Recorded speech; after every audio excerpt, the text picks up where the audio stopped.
B Ed fourth semester যারা 2022-24 batch, তোমাদের দেখো কোর্স 1.4.8 বি নলেজ অ্যান্ড কারিকুলামের আমি একটা স্যাম্পল পেপার দেখাচ্ছি তোমাদেরকে।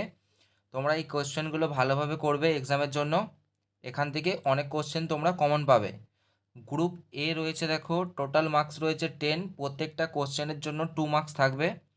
একের দাগের কোশ্চেন দেখো, একের দাগের এ question, what is mean by hidden curriculum? লুক্কায়িত পাঠ্যক্রম বলতে কি বোঝায়? পরের প্রশ্ন দেখো, mention two principles for selecting the content of the curriculum. পাঠ্যক্রমের বিষয়বস্তু নির্বাচনের জন্য দুটি নীতির উল্লেখ করুন। এর পরের প্রশ্ন দেখো, right two objectives of the formative evaluation of curriculum. পাঠ্যক্রমে গঠনমূলক মূল্যায়নের দুটি উদ্দেশ্য লিখুন। এর পরের প্রশ্ন দেখো, হোয়াট ইজ সোশ্যাল মোবিলিটি? সামাজিক সচলতা কী? এরপরে দেখো, right two differences between curriculum and syllabus. পাঠ্যক্রম ও পাঠ্যসূচির মধ্যে দুটি পার্থক্য লিখুন।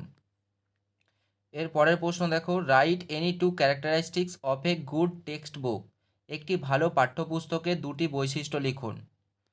জি এর দাগের প্রশ্ন দেখো, mention two principles for selecting the content of the curriculum. পাঠ্যক্রমের বিষয়বস্তু নির্বাচনের জন্য দুটি নীতির উল্লেখ করুন। এরপরে দেখো, এখানে তোমার হচ্ছে টোটাল 7টা কোশ্চেন রয়েছে। 7টা কোশ্চেনের মধ্যে তোমাদেরকে 5টা করতে হবে। এখানে কিন্তু দুটো কোশ্চেন একই রয়েছে, যাই হোক এটা হয়তো টাইপিং মিস্টেক হয়েছে।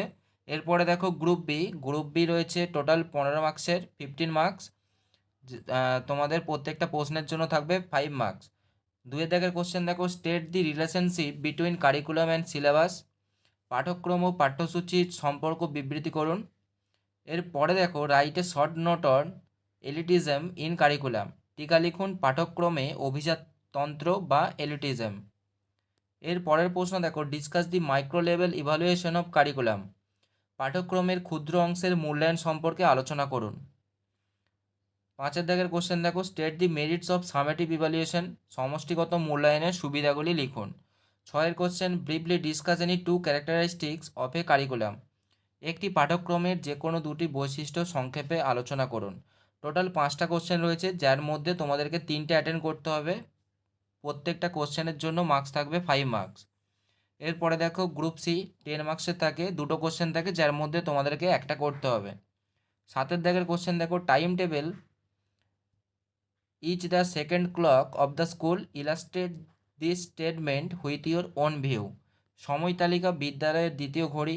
আপনার নিজস্ব দৃষ্টিভঙ্গি থেকে বক্তব্যটি আলোচনা করুন। এরপরে দেখো, 8এর question, discuss in brief any one method of curriculum transaction.